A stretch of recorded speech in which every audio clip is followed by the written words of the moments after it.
next block in our Holiday DIY Winter Quilt Along series is the mug block. And as you see, I have a variation of fabrics here because you want your mug to be colorful and decorative and go along with the winter holiday. And this is excellent to use a lot of your cutoffs and excess scrap strips that are still large but beneficial and have that variety of colors.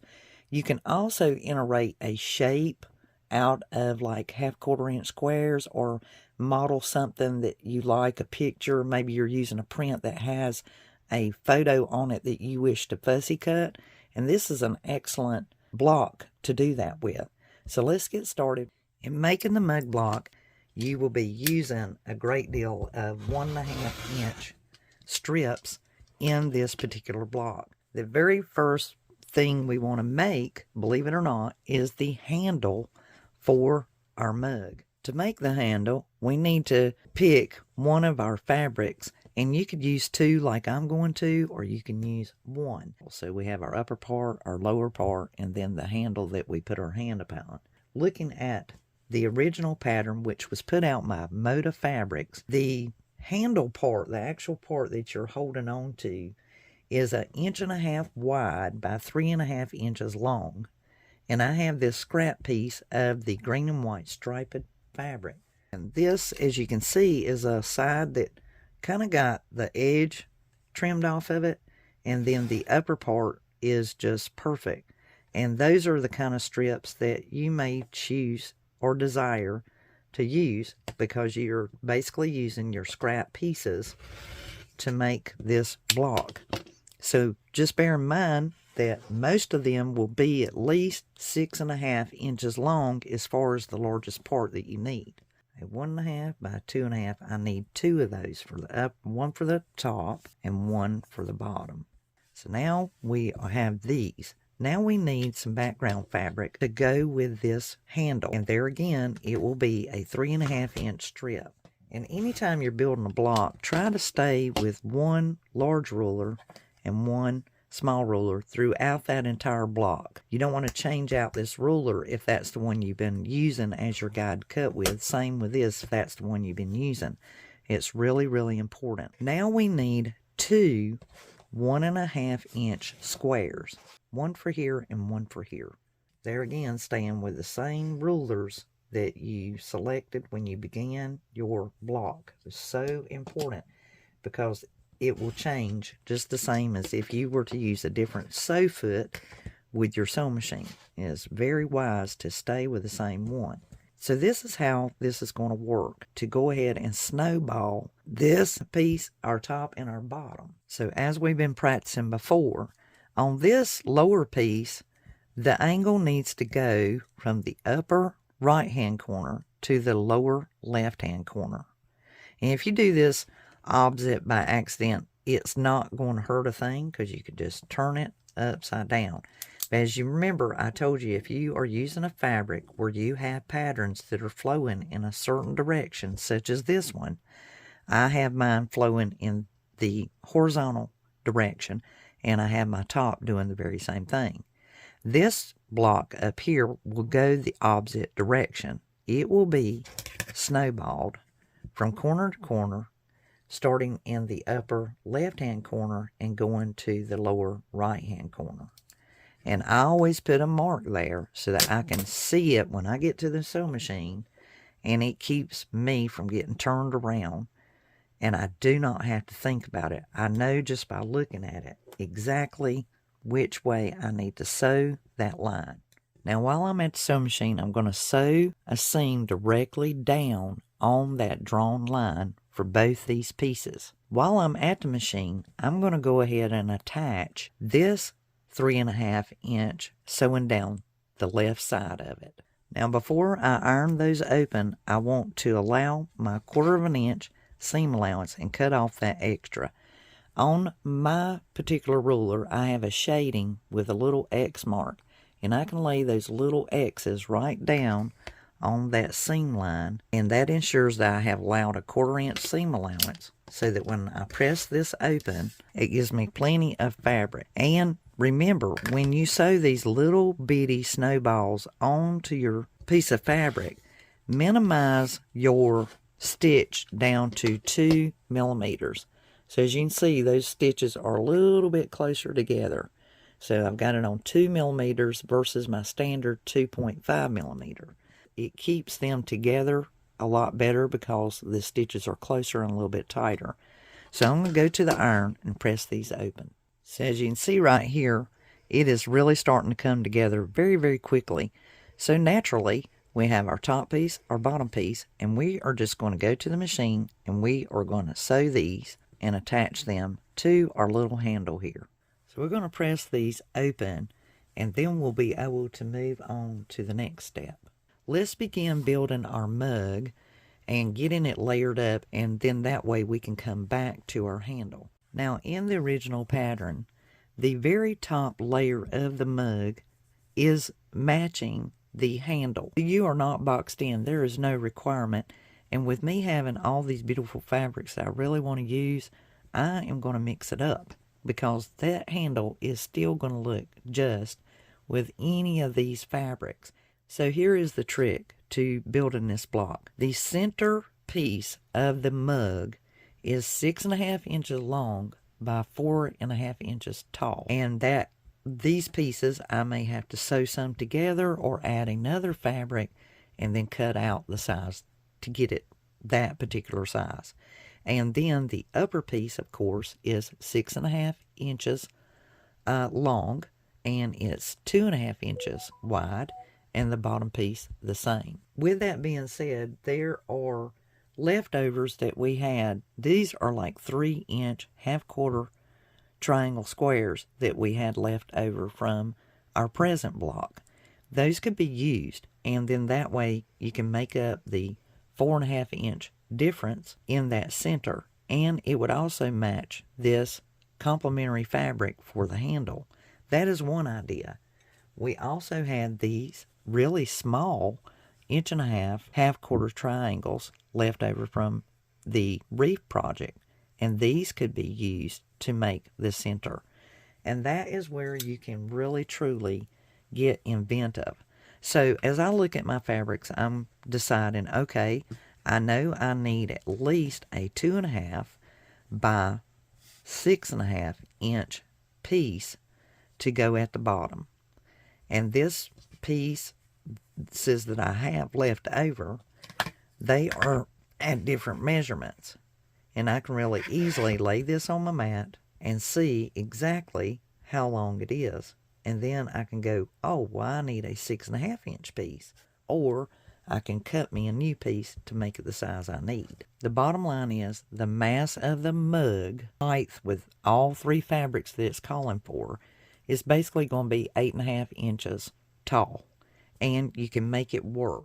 And then that way I can use up some of my scrap pieces and I don't have to cut any more fabric. I can try and use up some of the scraps I've got. So now I have almost the height that I needed. Now I can stop now or I can continue to add. And I think I want to add because by the time I sew all this together, I am still going to be 2 inches shy on my height. And I want to make sure that I've got that tied in. I also now have 2 seam allowances that are 1/2 inch each. Given that the original one had 3 colors, that's already been equivalated for. So once again, I can select another fabric or I can match this one. So here are my choices. I have these almost 2-inch squares that I can actually sew together. I have 6 of them. And I'm going to just kind of make me a design. And I'm going to put that line, that stripe on the outside that matches my handle. So that looks pretty neat. And see what I get when I do that. It's just another way of tying in all of these unique, beautiful pieces that's already been created and lined out, and see how we can use them. Now I know once I sew these together, even if I use a scant quarter, I'm not going to have it long enough. We know this from where we made our ornament. And I know that when I sew those together, I'm going to only get 6 inches. Well, I may have to just add another square and then cut the difference and see what kind of design it comes up with. And that's just another way you can use it. Or you could just take one of the little scraps of fabric and add to it just to give it that easement and that little bit of uniqueness in order to tie it in.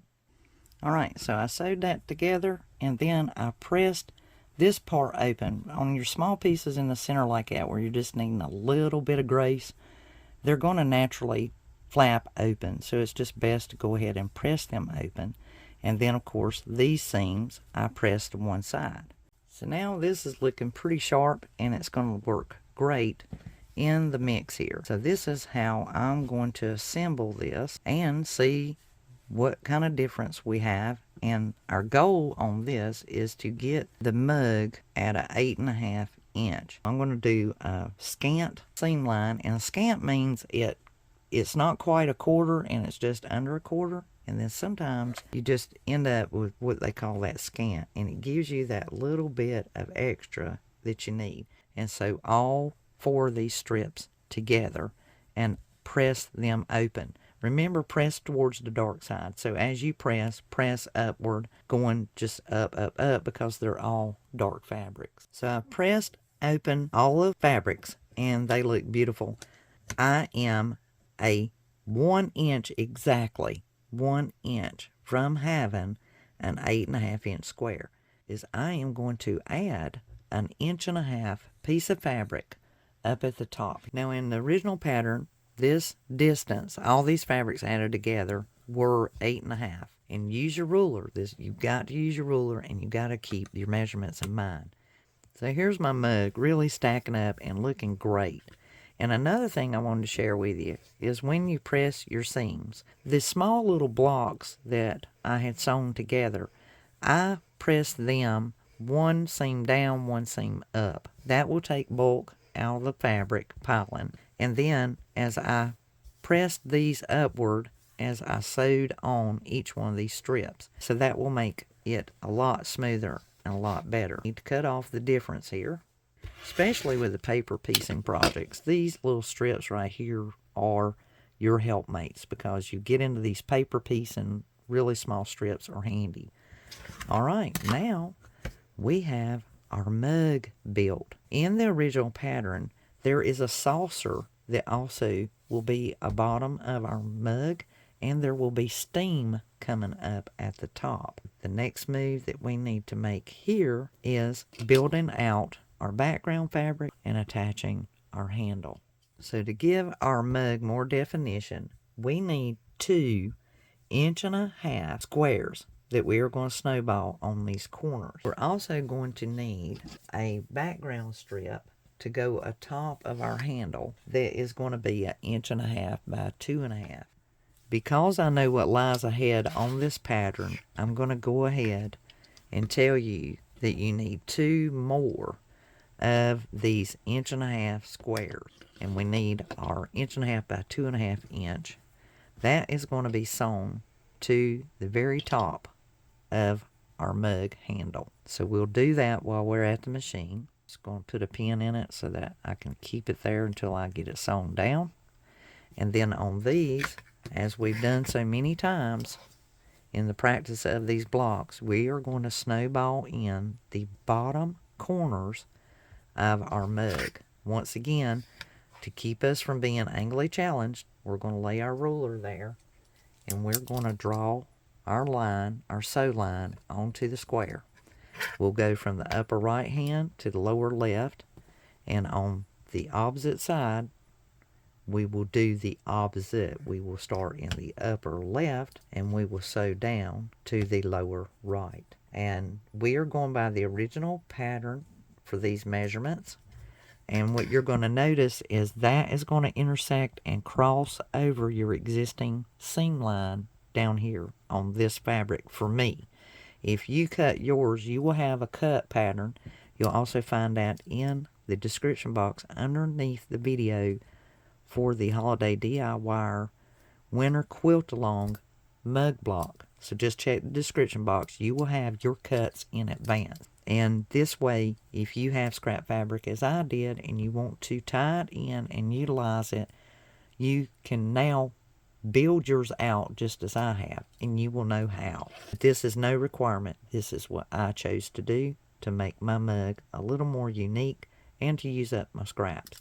So I'm going to sew on this drawn line that I have, and I'm going to attach this to the upper part of the mug handle. Cut 2.5 inch by 2.5 inch square. We have this 2.5 inch block that's going to be sewn to the bottom. So while I'm at the sewing machine, I'm going to attach this 2.5 inch square to the bottom of the handle. And that will have 4 sewing tasks ready once I get over to the machine. And on our snowball, we want to lay our line right on that sew line and allow that 1/4 inch seam so that we press that open and we'll have our snowball done. And I do that to both sides, press these seams open, and then of course on the mug handle we need to press these open as well. So this is looking fantastic. We are spot on with our margins and our lengths.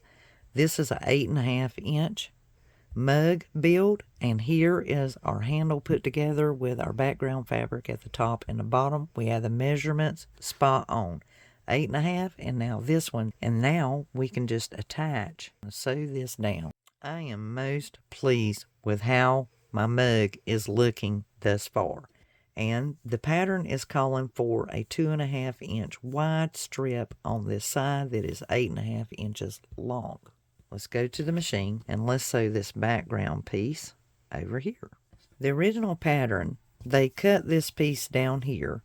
They did an 1.5 inch square on each side, and they did a 8.5 inch section here with a 1.5 inch square snowballing. That is so that anyone, especially intermediate or above advanced, could very well do that pattern, but also a beginner. They divided it up. So we will follow that pattern for the easement of it. A while ago I had you to go ahead and cut 2 of the 1.5 inch squares, and now we need 2 more. We also need to select a piece of fabric that we want to be the saucer. Now I have my 8.5 inch by 1.5 inch strip. We are going to snowball the corners. To keep us from being angrily challenged, we're going to draw our lines from corner to corner and sew down on that direct line. So on the right side, we're going to sew from the upper right hand corner to the lower left hand corner. And then on the left side over here, we're going to sew from the upper left hand corner to the lower right hand corner. Before we do it, let's go ahead and cut 2 more squares. We need those to be 1.5 inches, because those will be at the bottom. Because every holiday DIYer has their mug, whether it be for coffee, tea, or hot chocolate. So let's take these to the machine. Now again, we're going to allow that 1/4 inch seam. I've got my markings there. I lay it right on that seam, and I cut off the difference. So let me press that open. And once I press these open, I'm going to sew this square onto this side of the block. And I'm going to press this side open, and I'm going to sew this square to this side. Alright, I've created my saucer, and now I'm going to attach it to the bottom of the mug. Then we can start making the steam. Excellent. This looks fantastic. So let's move to the next step, which is working on the top up here. There is some background fabric, and the steam goes through the center. So we need to make these little tiny blocks, and then we can add the background fabric to each side of it. To create the steam going above the mug, these are 2.5 inch long strip. And what we'll need is some background fabric with this as well. We're just going to take and sew 1/4 inch seam, sew all the way around this square. And then we are going to cut them so that we have 4 little tiny squares out of one block. And we're going to do that to 2 of these pieces. So sew all the way around these 2 squares. So we're going to make these some half square triangles, and these are really, really small. So what we're going to do is we're going to cut a diagonal from corner to corner because we've sewn this square all the way around. As you can see, it's not perfectly even, and that's simply okay. And we are just going to cut a diagonal line, cut from corner to corner, both directions. We'll do this one, and we did the other side. This should make us some really, really small squares right here. We're going to do the same thing to this one. We only need 5, but in order to make this easier for you to do and take the stress and work out of it, we are going to do the quick half-quarter square triangles out of a 2.5 inch square. And as you can see, they're very, very small. And that's exactly what I was trying to go for, is this little bitty square. And we are not going to worry about squaring these up. We are going to simply press all of these open, and we want to snip off these dog ears. We do not want those in our way. They will pose a problem and make it a little more confusing. And a lot of times these are so small you can literally press these open with your fingers. But if you have a little roll press, you can make these really flat, but they don't take a lot of effort to get them opened up. And I'll do the rest the same way. And here is what we want to do. We need to pick 5 out. And using your ruler or your mat, try to find 5 that really and truly are as close in size to each other as possible. So you want to try to lay them together. So there's 2 that I have that are almost the exact same size, because some of them will be wonky like this one, and I can tell it's a little bit bigger. So I do not want that one. And that's what I mean. Out of 8 that we made, we have 5 that match really close in size. And they are not twisted or turned. Now here's what's really neat. This is how you make the steam for your coffee mug. You're going to basically sew them together just like I am showing here in order to get this steam effect coming out of the coffee mug. And I need to make sure that I'm laying those the right direction. And there we have our steam row. So you'll basically sew these together just as they are laid out here. Once again, I'm going to use my ruler as my little carrying tray so that I do not get these out of order or messed up. So now I've got all 5 of those sewn together. And here is the excellent news. I did a scant 1/4 inch sew line on that. It looks even more like 1/8 of a seam on each one of those. So this equivalated exactly what I was going for, a 5.5 inch strip, which is what the original pattern is calling. So if I lay my ruler on there, look at there, exactly 5.5 inches. And the original pattern I do not have. I'm actually going by a diagram that had measurements on it. And for this steam part, it just said 2 inch squares. It said to cut 2 2-inch squares or 3 2-inch squares. And anyway I did it in my mind, that wasn't working out. I was like, that's not going to make that measurement unless I had you to cut your squares in half, sew them, and then cut them down. So I came up with using the 2.5 inch squares and just making quick 1/4 inch square triangles as we do in our other patterns. We're just using a smaller square, and it worked out perfectly. So I'm going to take these little squares. These can be used for another project. And this is going to be centered above our mug. So we need 2 background pieces that are 5 inches wide by 5.5 inches tall. So if you technically wanted to, you could do a 5.5 inch tall by 5.25 inch wide. And sometimes it's better to just cut these a little bit bigger because you're tying in this smaller piece and it being an odd size of 1.5 inches. Now with the background pieces cut, I'm going to sew my little strip into the center, and then I will add the other one onto the other side. So as you can see, by the time you sew that in, press those seams outward. That's the way they're going to want to fall because it's so small. Those seams are going to want to just flare out. So just press them out versus trying to press them one way. And it gets that wave to it. It's really cool. And here we go. We are exactly on the mark. We did a great job. That direction is the way I want it. I want that steam piece to come directly out of the cup. lay right sides together and sew them together.